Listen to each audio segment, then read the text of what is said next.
오늘 우리가 함께 읽은 말씀은 잘 아는 말씀, 골짜기의 마른 뼈라고 하는 말씀이죠.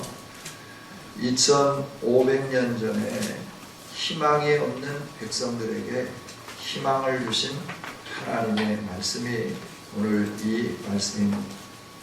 이스라엘은 하나님의 백성으로, 선민으로 하나님의 인도를 받았고 하나님의 보호를 받았습니다.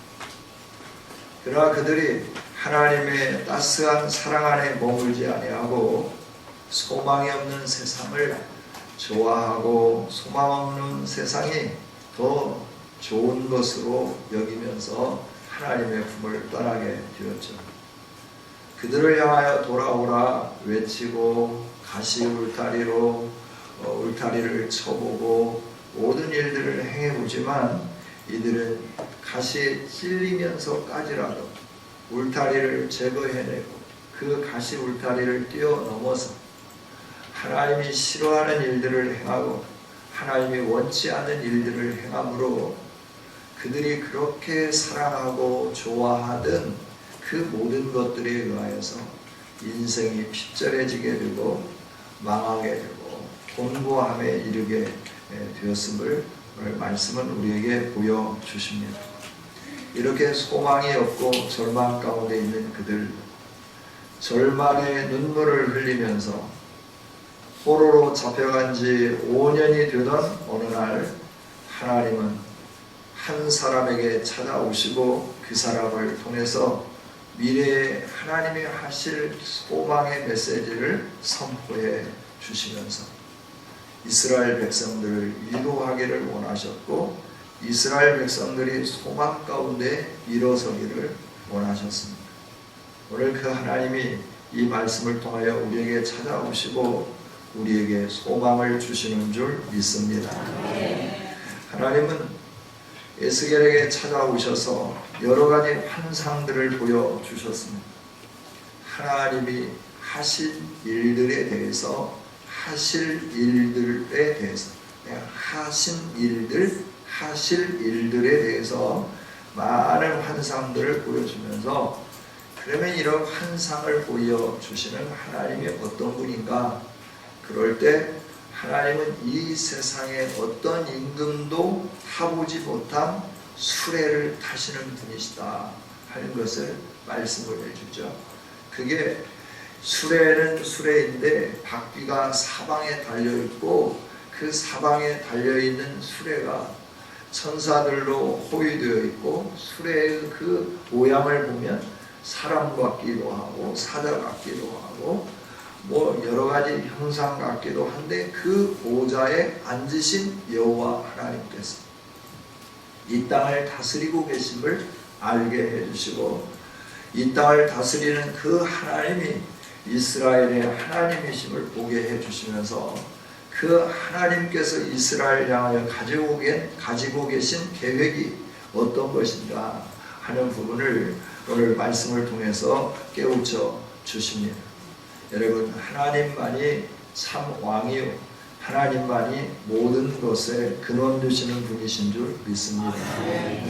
그래서 이스라엘 백성들이 하나님을 잘 모르기에 하나님이 어떤 분인가를 에스겔에게 보여주시면서 나는 이런 하나님이다. 에스겔 자신도 제사장으로서 포로로 잡혀가서 그발 강가에서 매일 저녁마다 수금을 나무가지에 걸어놓고 울면서 탄식하면서 하나님 어쩐 일입니까? 우리가 하나님의 선민이 아닙니까? 하나님의 선민이라고 하면 우리에게 왜 이런 고난이 주어지게 되었을까? 하면서 하나님 앞에 울부짖으며 기도하는 그에게 하나님은 나타나 보여주시고 그를 통하여 이스라엘 백성들에게 절망 가운데 있는 소망이 없는 낙심하며 있는 그들을 소망으로 인도하시고 은혜와 복으로 함께해 주시는 하나님, 그 하나님이 오늘 본문을 통해서 저와 여러분에게 소망을 주시기를 원하시고 위로해 주시기를 원하시고 새롭게 하기를 원하시는 줄 믿습니다. 그래서 저와 여러분은 늘 하나님 앞에 머무는 아름다운 성도들이 되었으면 좋겠어요. 하나님의 하실 일들을 기대하면서 하나님 앞에 머물렀으면 좋겠어요. 여러분의 삶 속에 의구심이 드는 그런 일들이 있을지라도 하나님 왜입니까? 라고 물으면서 하나님 앞에 머물러 서면 어느 날 하나님께서 깨우쳐 주실 줄 믿습니다. 에스겔이 또 경건한 이스라엘 백성들이 바벨론으로 끌려갔고 바벨론으로 끌려간 이후에 그들이 사방으로 흩어지게 만들었어요. 우리가 역사적으로 어려움을 겪고 사할린으로 끌려가고 사할린으로 끌려간 그 우리의 선조들이 선배들이 그 사할린 땅에서 또 저 중앙아시아죠 허허 벌판으로 끌려가서 거기에서 우리 끌려간 지식인들 그리고 정신을 가지고 살아가는 사람들을 다 말살시키려고 했을 때 민족 정신으로 살아가게 되고 또 오늘에 이르기까지 이 나라 이 민족이 세워지도록 역사해 주셨죠. 이런 분들이 다 이런 역사가 다 하나님의 섭리 속에서 이루어지게 된 줄 믿습니다. 우리의 이 아픔을 보면 이스라엘의 아픔을 우리가 보는 것 같아요.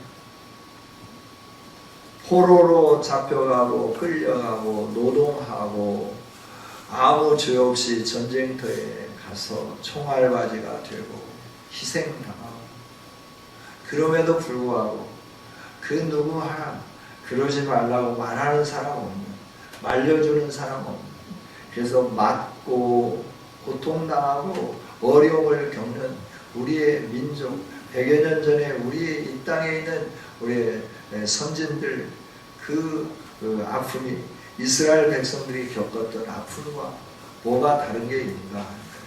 단순히 하나님을 아느냐 모르느냐 이 부분만 차이가 있을 뿐이지 나라 잃은 서름에 대한 아픔은 그들도 아팠고 우리도 아팠고 힘없는 자들의 그 어려움은 그들도 겪었고 우리도 겪었다 하는 거죠.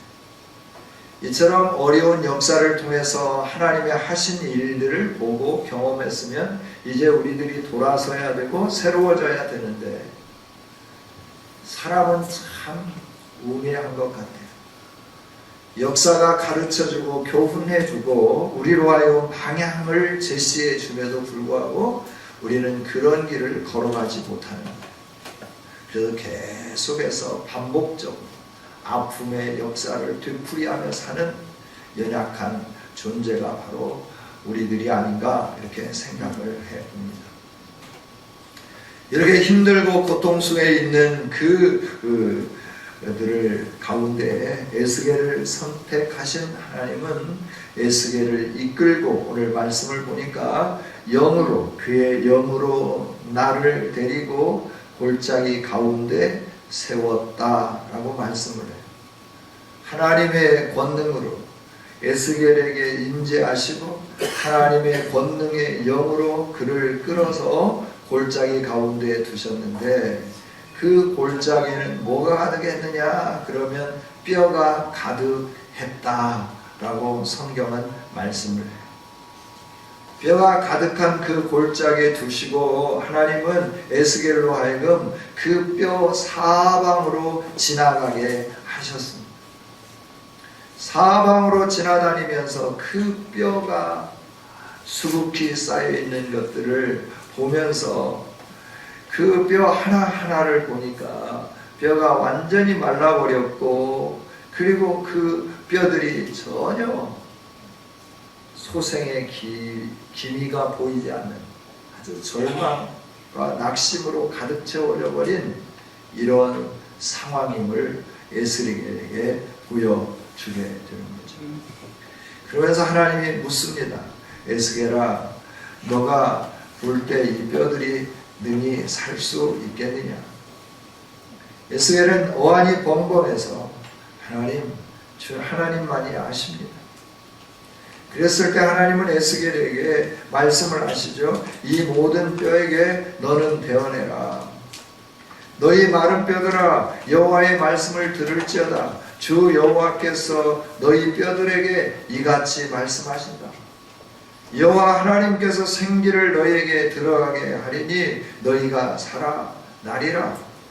너희 위에 힘줄을 두고 살을 입히고 가죽으로 덮고 너희 속에 생기를 넣으리니 너희가 살아나리라.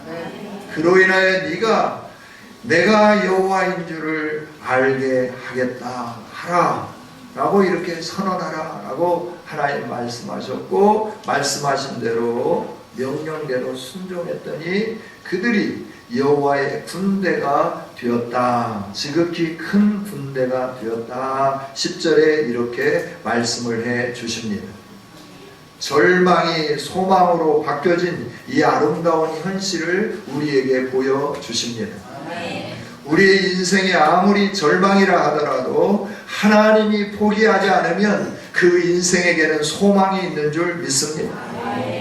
하나님이 포기하지 않는 인생들에게는 항상 뭐가 주어지느냐 하면 하나님의 긍휼과 하나님의 인자가 베풀어지는 겁니다. 이스라엘 백성들이 이런 절망 가운데 있었어요. 오늘 11절에 있는 말씀을 보니까 이 뼈들은 이스라엘의 온 족속이다. 이스라엘의 온 족속이다. 이스라엘의 온 족속들은 말을 한다. 뼈들이 말라서 우리에게는 소망이 없다. 이제 우리는 망했다라고 말하고 있다. 그런데 나는 이 이스라엘을 포기하지 않는다. 나는 이 이스라엘에게 나의 의를 드러내기를 원한다. 나는 이 이스라엘에게 내 소망의 메시지를 증거하기를 원한다. 거기에 네가 대언자로 서서 내 의견을 좀 제시해 줬으면 좋겠다 라고 말씀을 하시는 거죠. 내가 너를 대언자로 세웠으니까 네가 서서 그 소망 없이 망했다라고 좌절하고 있는 그들에게 가서 내 말을 전하고 그들로 하여금 소망을 갖게 만들고 하나님의 하나님됨을 알 수 있도록 하나님이 역사하실 것을 말하여서 그들이 기대감 속에서 오늘의 낙심된 상황을 이겨낼 수 있도록 너는 내 심부름꾼이 되어라 라고 말씀을 하시는 거죠. 여러분, 하나님이 포기하면 끝납니다. 어떤 사람도 하나님이 포기하면 그 사람은 끝입니다. 그러나 하나님이 포기하지 않으면 그 사람에게는, 그 공동체에게는, 그 민족과 나라에게는 소망이 있습니다. 저와 여러분은 하나님 때문에 소망이 있는 줄 압니다. 왜냐하면 하나님이 우리를 포기하지 않으셨기 때문에 그렇습니다. 포기한 자들에게는 우리 마음에 말씀이 없어요. 포기한 자들에게는 하나님이 아무것도 행하지 않으세요.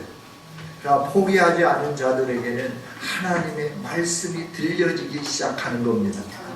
하나님의 말씀의 빛이 비춰지기 시작하는 겁니다. 하나님의 말씀이 우리를 인도하기 시작하는 겁니다. 여러분, 말씀의 빛이 보여지기 시작합니까? 여러분의 삶에는 소망이 있습니다. 여러분이 이 세상을 살아가는 동안에 하나님의 말씀이 여러분을 인도하고 있습니까? 여러분에게는 소망이 있습니다. 소송될 소망이 있습니다. 우리는 이런 소망 있는 공동체인 줄 믿습니다. 소망 있는 공동체인 우리가 해야 할 일은 뭐냐 그러면 그 말씀을 듣는 일입니다. 오늘 에스겔에게 온 이스라엘 백성들이 이렇게 절망 가운데 있는데 나는 이 이스라엘을 포기하지 않았다.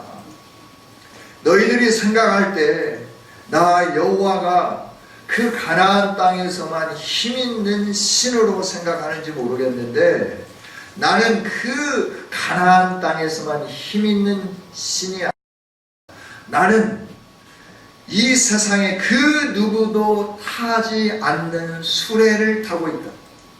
바퀴는 불바퀴로 되어 있다. 그 보좌는 찬란한 보좌다. 여기에 타서 나는 사방으로 내가 가고 싶은 대로 움직이며 내가 원하는 대로 일하는 능력의 하나님이다, 능력의 신이다 하는 것을 이스라엘 백성들에게 보여주기 시작하는 거죠.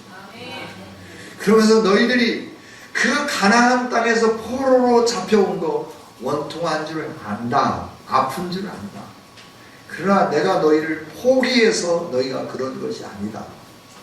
나는 너희를 고치고 새롭게 하고 너희를 온전하게 만들어서 내 영광을 드러내는 나의 백성이 되게 하기 위하여 너희 안에 있는 쓴뿌리들, 너희 안에 있는 잘못된 것들, 너희 안에 있는 거짓된 것들, 공의롭지 못한 것들, 부정한 것들, 이것들을 다 빼내기 위하여 너희가 볼 때는 포로로 잡혀와가지고 식민생활을 하고 있는 이 나라지만 나는 너희를 새롭게 만드는 용광로 안에 너희를 집어넣었다라고 말씀하는 거죠. 여러분, 환경이 때로는 우리를 새롭게 만드는 용광로가 되기도 합니다. 그 용광로 안에서 내가 죽어지면, 내가 녹아지면 하나님의 말씀이 그 용광로 안에 있는 우리들에게 임할 때 그 말씀을 따라 순종하여 나아가기 시작한다고 하면 우리는 그 용광로 안에 재련되는 것처럼 하나님의 말씀으로 새롭게 재련되게 되는 줄 믿습니다. 우리가 새롭게 재련되기 시작하면 그 인생은 소망이 있어요. 그 인생은 복을 누리게 됩니다. 이런 예화가 있죠. 지금은 요강을 쓰지 않죠. 그러나 제가 청소년 때까지만 해도 방 안에 요강들이 있었어요. 현대식으로 바뀌어진 지는 그렇게 많은 시간이 걸리지 않았어요. 그런데 어느 날 장로님이 이제 사택을 가보니까 논 요강이 깨져가지고 마루 밑에다가 집어넣는 거예요. 그래서 이 장로님이 목사님에게 말씀하는 거죠. 목사님, 저 논 요강 필요 없으시죠? 네, 필요 없습니다. 제가 가져가겠습니다. 뭐 하시려고요? 아니, 그냥 제게 주세요. 그래서 목사님이, 장로님이 달라고 하니까 안 줄 수도 없고 깨진 요강이고, 그래서 그냥 주었습니다. 그냥 한참이 지나고 나니까 목사님, 이 그릇에 식사하시죠 하고 이 유기로 된 아름다운 놋그릇을 가지고 온 겁니다. 아니, 이렇게 비싸고 좋은 것을 장로님이 어떻게 이렇게 가지고 오셨습니까? 목사님, 저번에 제가 가져간 그 깨진 요강 있잖아요. 그 요강으로 제가 이렇게 만들었습니다. 버려진 것이라 하더라도 대장장이의 손에 들려서 풀물꽃 속에 들어가 녹아지고 또 망치질로 다금질 당하고 물에 들어갔다 매를 망치로 맞았다 또 불 속에 들어갔다 나왔다 하면서 그 놋그릇을 깨지게 만들었던 불순물들이 다 제거되고 순수한 놋만 남아서 그릇을 만드니까 아름다운 그릇으로 바뀌어졌다라고 하는 예화예요. 그러면 우리도 깨진 요강처럼, 버려진 요강처럼 아무도 거들떠보지 않지만 하나님은 지금도 우리를 불꽃 같은 눈동자로 지켜보시면서 우리의 인생을 새롭게 하기를 원하고 계신 줄 믿습니다. 그 하나님을 믿는 저와 여러분이 되었으면 좋겠습니다. 그 하나님을 의지하는 저와 여러분이 되기를 소망합니다. 그 하나님만 바라보면, 그 하나님만 의지한다고 하면 저와 여러분의 삶은 이제부터 새롭게 변화되는 역사가 시작되어지게 될 줄 믿습니다. 하나님을 의지하지 아니하고 내 임의대로 살아간다고 하면 우리의 인생은 소망이 없어요. 우리의 인생은 더 이상 미래를 기대할 수가 없어요. 믿음으로 살고 말씀으로 살고 하나님의 인도를 따라 살아간다고 하면 저와 여러분은 소망 있는 인생이 되어지는 겁니다. 우리 교회도 소망 있는 교회가 될 줄 믿습니다. 그래서 우리가 해야 할 일이 있어요. 우리가 해야 할 일이 있는데 그 일은 뭐냐 그러면 오늘 먼저 부름받은 우리를 생각하기 전에 에스겔이 말할 때마다 그 말을 듣고 순종한 자들이 여호와의 군대로 일어섰던 것처럼 저와 여러분은 늘 하나님의 말씀을 귀담아 듣는 그런 성도가 되어야 합니다. 말씀을 귀담아 들을 때 거기에 하나님의 능력이 나타나기 시작하죠. 말씀을 듣지 않으면 거기에는 하나님의 능력이 역사할 수가 없어요.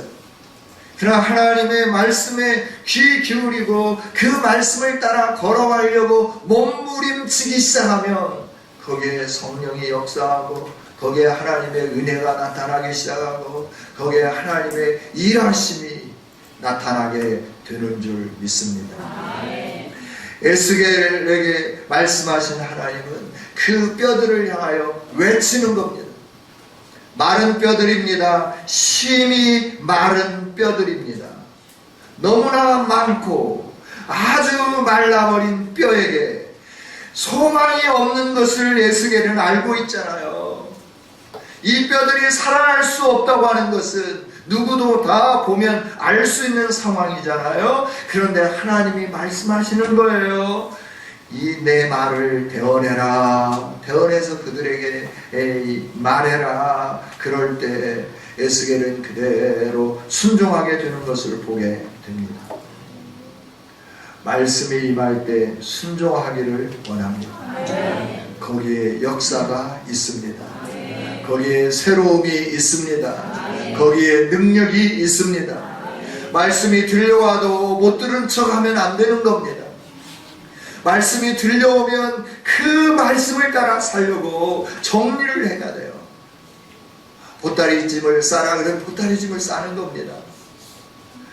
아무리 안타깝고 아무리 규정하고 그래도 하나님이 버리라 그러면 버리는 겁니다. 그것 때문에 내게 하나님의 은혜가 없고 복이 없다고 하면 그걸 가감하게 버리는 저와 여러분이 되어지기를 원합니다.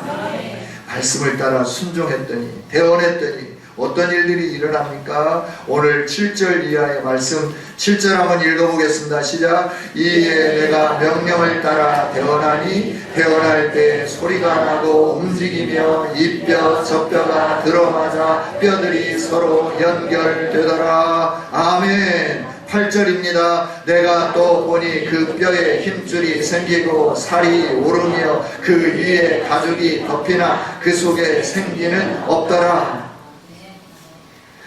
그래서 하나님이 또 말씀하시죠. 9절에 인자야 너는 생기를 향하여 대언하라. 생기에게 대언하라. 내가 너에게 이렇게 말하기를 원하니까 네가 그대로 해라. 주 여호와께서 이같이 말씀하신다. 생기야 사방에서부터 와서 이 죽음을 당한 자에게 불어서 살아나게 하라 라고 선언했더니 생기가 한 데서부터 불어와가지고 죽음을 당한 자들을 살려내는 역사가 일어나게 된 줄 믿습니다. 아무리 절망스러워도 아무리 낙심이 거듭되어도 하나님의 말씀대로 순종하면 그 현장에 역사가 나타나게 됩니다. 물이 변하여 포도주가 되고요. 죽은 나사로가 살아나고요. 하늘 문이 열리고 하늘 문이 닫히는 이런 일들이 일어나게 되는 줄 믿습니다. 저와 여러분 언제든지 하나님이 말씀하는 대로 따라가고 하나님이 말씀하는 대로 순종하는 믿음의 용사들이 될 수 있기를 주님의 이름으로 축복합니다. 오늘 아침에도 우리가 같이 묵상한 시편 118편에 있는 말씀을 보면 그렇죠. 다른 사람들이 다 말씀을 떠나니까 말씀을 지키는 자기를 비난하니까 자기가 뭐라고 말을 하느냐 하면 내가 그 막 속에서부터 이 그 열정이 났다 그래도 화딱지가 막 일어나기 시작했다. 화가 일어났다. 너가 믿는 하나님 너가 믿는 하나님이 생존해 계신다고 하면, 살아 계신다고 하면, 너가 왜 이 모양이 되느냐? 우리 봐라. 하나님 말씀 없이 살고, 하나님 말씀하지만 그거 뭐 무시하면서 사는데, 우리 봐라. 잘 되잖아. 잘 살잖아. 너는 이게 뭐야? 네 말씀대로 사는데 네가 뭐야 이게? 왜 이렇게 거짓골로 사는 거야? 이러니까 막 화가 막 속에서부터 치밀어 오릅니다. 그래서 하나님 앞에 말씀하는 거예요. 하나님, 저는 하나님이 공의로우시고 의로우시고 하나님의 말씀이 진리임을 믿습니다. 그래서 하나님, 제가 이 말씀을 끝까지 붙잡고 있습니다. 나를 비난하는 저들에게, 내가 비천하여서 비난당하고 있는데 하나님 저를 말씀을 붙잡고 있는 저에게 역사해 주셔서 저들에게 하나님의 하나님됨을 보게 하여 주옵소서. 그 열정이 자기 속에서 일어나기 시작했다는 거예요. 오늘 우리 안에도 이런 열정이 일어났으면 좋겠습니다. 너 예수님 믿는다는데, 말씀대로 산다는데 네가 너기 나보다 잘난 게 뭐 있냐? 너가 하나님 말씀대로 살아서 나보다 더 나은 거 있으면 가지고 와봐 라고 말할 때 기죽지 말고 당당하게 그들 앞에 서서 하나님 말씀을 가지고, 하나님은 의로우신 분입니다. 하나님은 말씀대로 이루시는 분임을 내가 믿습니다. 저들이 아무리 나를 화나게 해도 나는 그들을 따라가지 않으렵니다. 말씀 안에 머물러 있으렵니다. 하나님 나를 도와주세요. 기도하면서 끝까지 승리하는 우리 모두가 되었으면 좋겠습니다. 하나님의 말씀만 소망 삼고 살아가자 하는 겁니다. 할렐루야. 우리에게 소망이 어디에 있습니까? 무엇이 여러분의 소망이라고 생각하면서 살고 계십니까? 이 세상 무엇을 봐도 소망이 없잖아요. 절망이잖아요. 하나님만이 소망이고 우리를 사랑하신 하나님의 말씀만이 소망인 줄 믿습니다. 그 소망의 주님 앞에 머물러 서고 그 소망의 말씀을 붙잡으면서 살아가고 그 소망의 말씀을 지키면서 살아가면 하나님은 반드시 우리의 현재의 모습이 골짜기에 있는 마른 뼈와 같이 전혀 소망이 없는 그런 존재라 할지라도 그 말씀을 붙들고 그 말씀을 듣고 그 말씀을 따라 살아간다고 하면 뼈가 움직여 서로 연결되고 힘줄이 생기고 그 위에 살이 붙고 그 위에 가죽이 덮이고 그 위에 생기가 불어와서 여호와의 분대로 일어선 이스라엘 백성들처럼 우리에게는 놀라운 일들이 일어나게 되는 줄 믿습니다. 이 놀라운 일을 계획하고 계신 분이 우리 하나님이십니다. 여러분의 인생을 이렇게 역전시키기를 원하시는 분이 우리 하나님이십니다.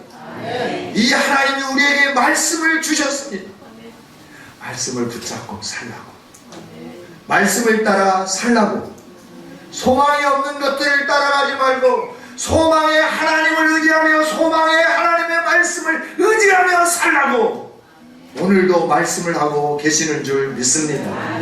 이 하나님이 손 놓으시기 전에, 이 하나님께서 더 이상 내가 힘쓰지 않겠다라고 포기하시기 전에 하나님 손에 붙들려 있을 때 힘을 빼고 하나님의 손에 온전히 위탁해버리는 우리의 인생이 되었으면 좋겠습니다.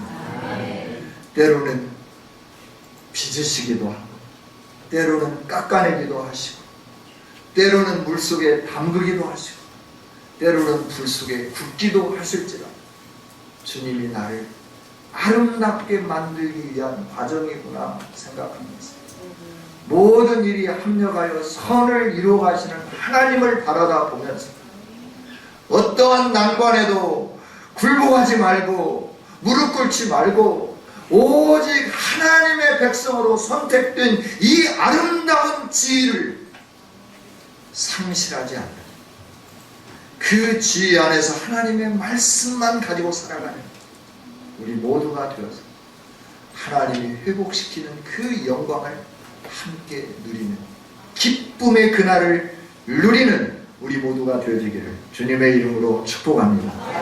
하나님 감사합니다. 오늘도 말씀을 주셔서 감사합니다. 우리가 마른 뼈와 같은 자들이 아주 말라버린 자들이지만 소망이 없는 인생들이었지만 하나님은 그리스도 예수 안에서 우리를 불러주셨습니다. 하나님의 영광의 백성이 되게 해 주셨습니다. 그러나 우리는 그 은혜가 있음에도 불구하고 소망 없는 세상을 쫓아 살아가기를 즐겨하는 백성들임을 고백합니다. 이제 주님 앞에 우리를 드리오니 받으시고 주님의 뜻대로 빚어 주옵소서. 하나님 말씀을 순종하며 살게 하시고 이 말씀을 세상에 소망 없는 백성들에게 선포하며 살게 해 주시고 이 말씀을 따라 삶으로 우리가 살아나고 여호와의 군대로 우뚝 서게 되는 그 영광을 누리게 하여 주옵소서. 이 한 주간의 삶 주님이 주셨습니다. 주님 허송세월 하지 않게 하여 주옵소서. 이 말씀이 입에 꿀보다도 더 단 말씀이 되게 해 주시고 이 말씀을 사랑함으로 헐떡임으로 말씀 앞에 서가는 우리 모두 되게 하여 주옵소서. 예수님의 이름으로 기도하옵나이다. 아멘.